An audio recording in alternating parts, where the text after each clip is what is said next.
Well, as many of you know, Ken has been pretty open about sharing his mental health journey on air.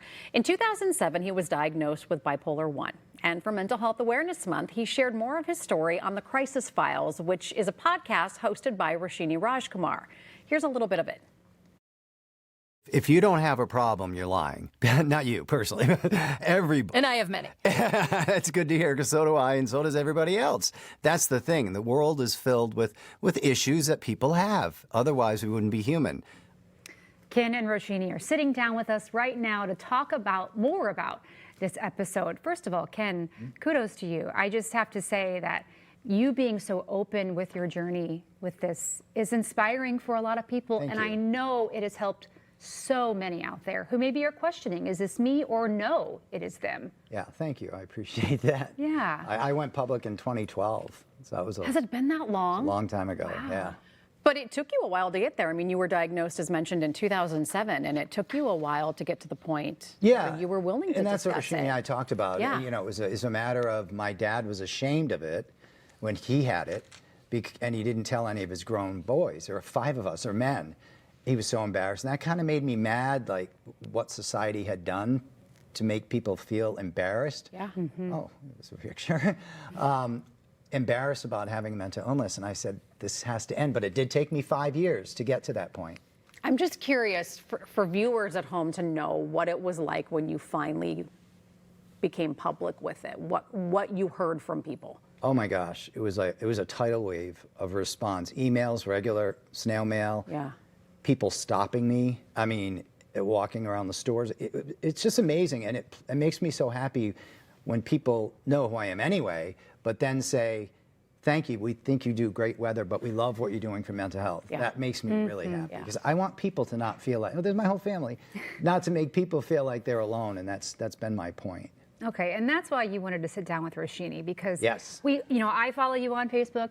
I'm a friend of yours. I know a little bit about your journey, but I don't know a lot about it. And so sitting down with Roshini, that kind of opened the floodgates for you to explain more about why you chose to be public with this, right? Yes, definitely.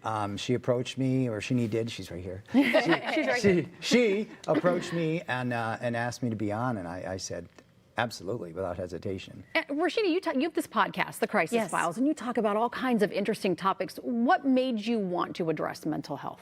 Well, you know, not only because May is Mental Health Awareness Month, and we do try to keep our case files, that's what we call the episodes, we do try to keep them timeless. So someone could listen to case file number 93 featuring Ken in a year, and it's still completely timely. But we really on the show say it's not a matter of if but when crisis will rock your world. So the topics we look at are ones that maybe rip apart headlines of crises, which certainly the mental health situation you might consider a crisis for the last decade or more. And certainly destigmatizing it is a solution, at least setting us on a better path. So at the Crisis Files, we're always trying to prevent crisis if we can, or if you're in crisis, at least have some inspirational voices to make you feel less alone. So I also follow Ken on all the social platforms, and I've just been impressed over the years. We've known each other through TV circles, getting to know each other more lately. And so there was one post you did on Instagram maybe 6 months ago, and I messaged him and I said, you've got to come on the Crisis Files. He said yes right away, and it made sense to time it to drop just over a week ago, leading up to Mental Health Awareness Month. And I'm excited to tell you that of all of our episodes, and Ken was number 93, it is the most listened to episode of the Crisis Files. Well, and I Wow. think that I know. speaks volumes about the number of people, Right. right? You can throw a number out there and say everyone's dealing with, everyone knows someone, but Right. truly everybody knows somebody who's dealing with mental struggles and mental health issues. Well, it's 1 out of 5 people, roughly, in the United States who has a kind of mental illness, will experience a mental illness at some point in their life. And I just, again, when I first got diagnosed, I was, first of all, angry that my dad he had passed since. Yeah. But when I was diagnosed, I was angry that he felt so embarrassed and ashamed that he couldn't share it with us. Then I took on the shame, and I said, maybe I should be embarrassed too. And I was for 5 years. And then I went to the NAMI walk I was hosting, and I just looked out, and people were holding the signs of end the stigma, don't be ashamed. and I just blurted it out, and people clapped because I was among friends. And I Can said you imagine as he's emceeing that and he shared? I mean, that it just stumbled out. it's so courageous. And we fell in love with him. The whole crew of the Crisis Files fell in love with Ken. We had so much fun taking those behind the scenes videos and pictures, listening to your story.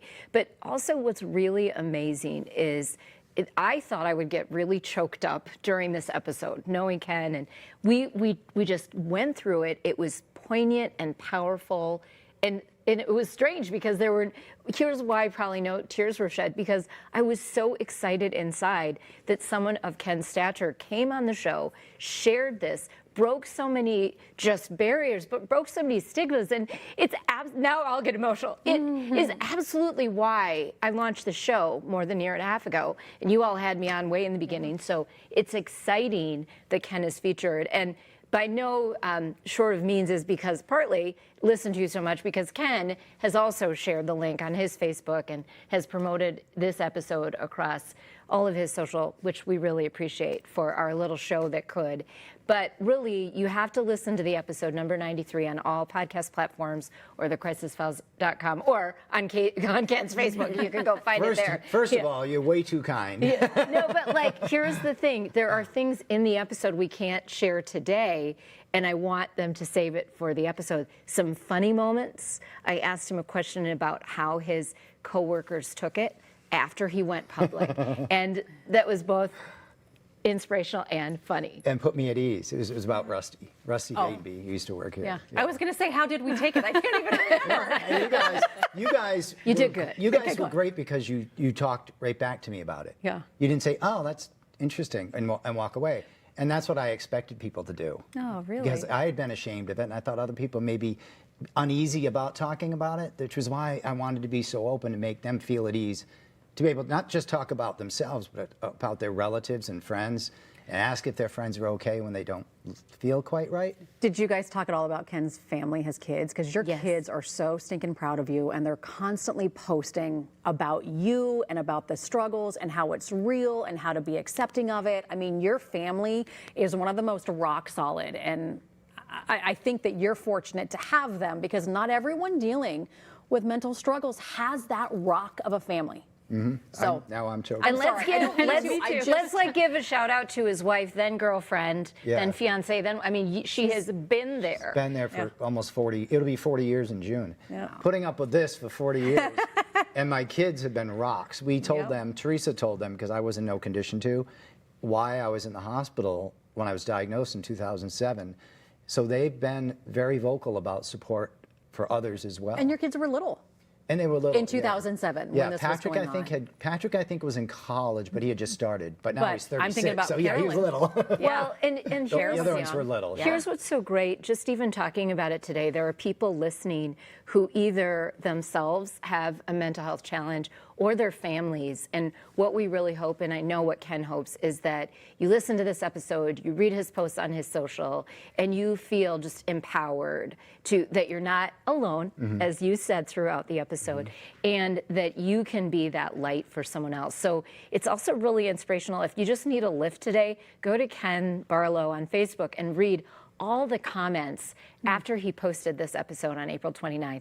People were just like, Ken, I love you more now that I listened to this, and just thank you, thank you, thank you. And that's inspiring. Well, I think because people see you on the news every morning and they think that you're perfect, right? You live this amazing life and you're Yeah. perfect, but You're you're a very real person. open about the struggles. And you're a very real human being. Yeah. And that's the way I start when I talk to folks. In groups, I say, on TV we have makeup, we have hair, we have some hair. We have lights nice are on and we clothes. go. You have look great hair, actually. Thank you. We have like a perfect world. Yeah. Well, not very much. We're just like everybody else. Like I said at the top on tape, Yep. we all have issues, and if you say you don't, you're lying. Yeah, for sure. Well, Roshini and Ken, thank you so much for coming in. We'll all listen to Thank the you. podcast. Definitely.